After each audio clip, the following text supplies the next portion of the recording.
Welcome to the Wandering Herd. Family travel fueled by financial independence.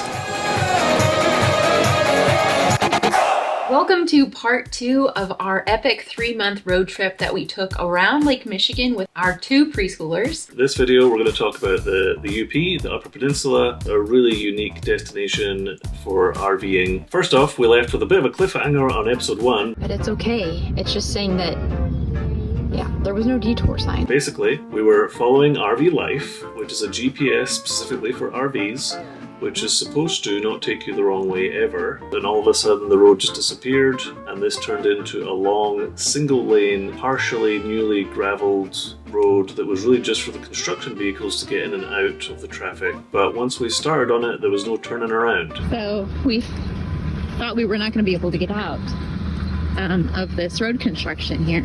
We panicked. Now we're having to back out. So stressful. Oh, nightmare. And then just as we were turning around, we figured out there was actually cars doing the same thing as us, and they were making it all the way out the other side. He's being very careful. He's driving really well, isn't he? Thank goodness we made it out. That's the detour. I have no idea. Nothing is more stressful than taking the wrong turn situation when you're towing 42 feet fifth wheel with 2 young kids in the back. We're pretty mad at RV Life and pretty mad at our life in general throughout the situation. But then after this, we then had to head north to the Upper Peninsula, which is a lot less stressful. But first, we had to tackle another milestone, which is crossing the Mackinac Bridge, which is one of the largest suspension bridges in the world. It spans 5 miles long. Some quick tips: expect a wait. There was a line to get onto the bridge, which added on another 45 minutes to our journey. This is the Mackinac Bridge traffic. And history. And history. It's the Mackinac Bridge history here. It's almost 5 miles long, guys. We're going on a big bridge. 28 feet short of 5 miles. What? We got our whole family.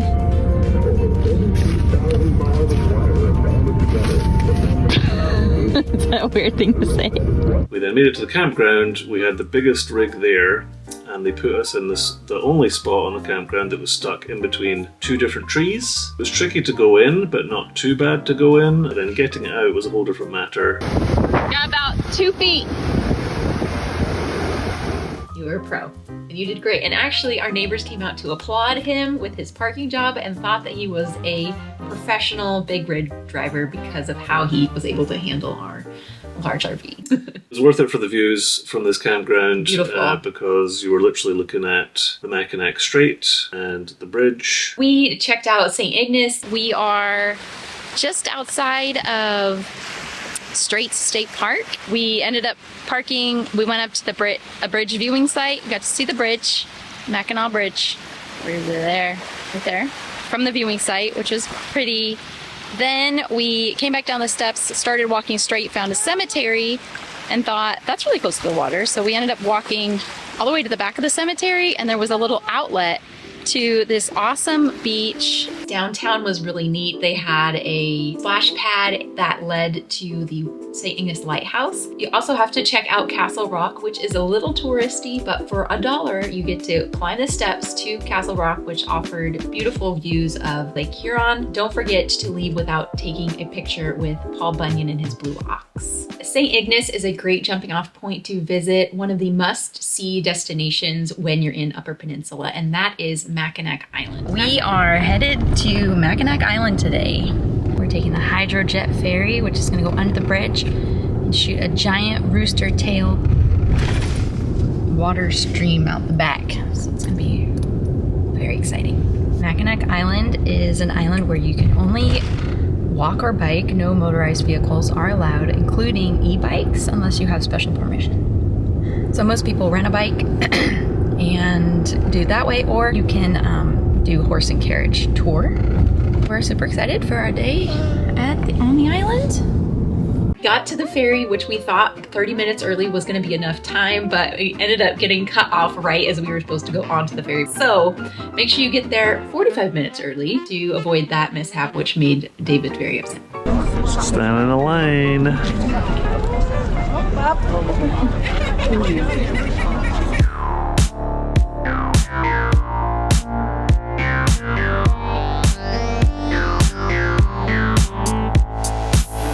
Many people. Once you get onto the island, you're gonna get off and you're gonna see a ton of bicycle rent shops. We're going to try the 3-speed child seat this time instead of the burly and see if the boys like that.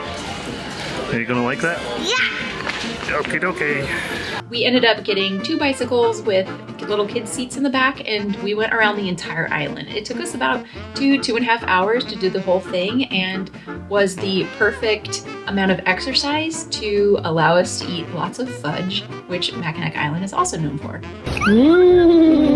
From St. Ignace, we headed east right onto the tip of the Upper Peninsula to what was, to our surprise, one of the best locations of our trip. Heather just randomly found this campsite. It's called Paradise Point, but there's a lot of RV campgrounds that are called Paradise something and they're really not. We were backed up right to Lake Huron. You could see the shipping tankers going all the way across the Great Lakes to Duluth, Minnesota. We had our first adventure kayaking thanks to our super sweet neighbors who were regulars at this campground. Well, let's go and see Mom. She's coming in. Mom! Yep.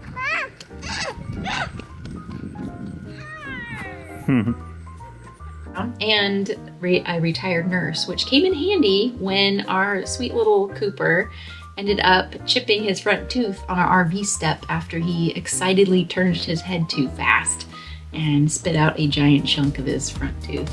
And did we mention how epic the campsite was? We absolutely loved this site and we would go back in a heartbeat. Check out these Adirondack chairs on the pier here. Literally right in front of our campsite. This was just absolutely perfect. Next up, we moved to Sault Ste. Marie, which is right on the border of Canada.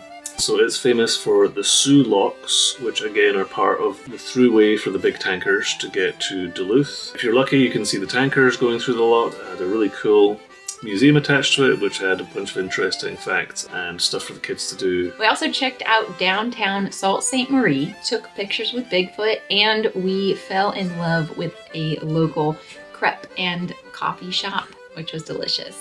There is a large museum in one of the old tanker ships called the Valley Camp. It has a tribute to the Edmund Fitzgerald, which is another one of the big ships lost in these lakes. We got pulled 250 feet under the water. The depth is so great, effectively crushed them in half. That's pretty cool.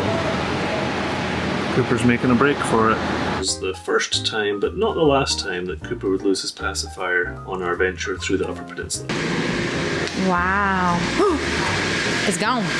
So by this point in the trip, we'd gotten into a pretty typical schedule for how we're doing the work, plus the childcare, plus the travel. So the system that we have right now is I wake up, I try to do a little bit of work if I can.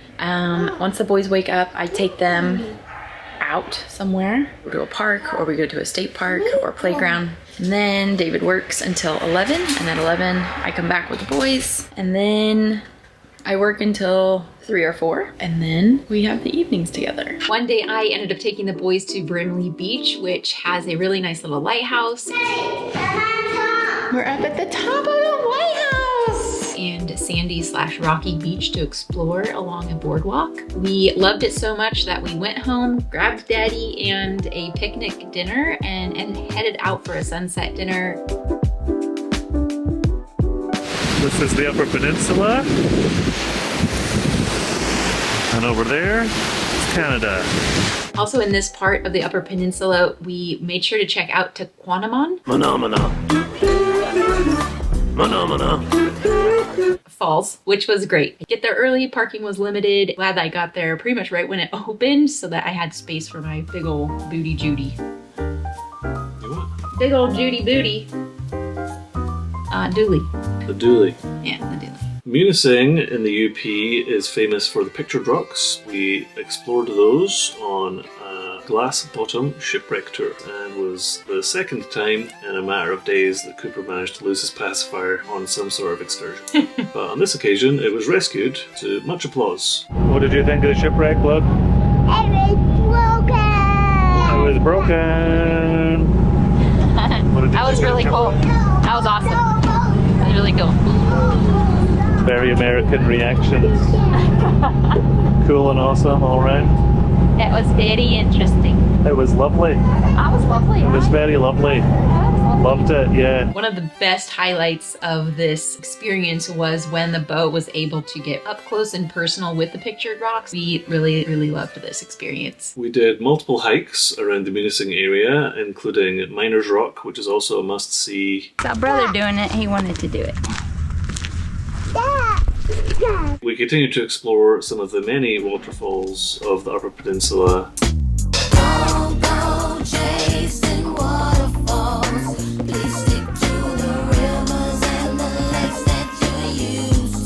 And after so much hiking up and down waterfalls, sometimes you just need an afternoon nap. As we approached stage 3 of our trip by heading to Wisconsin, Heather decided that she wanted to try towing the rig for the first time. So coming up in part 3, how did that go? I'm going to give driving the RV a shot for the very first time. I'm not nervous at all. She almost fell asleep at the wheel. Basically what it is.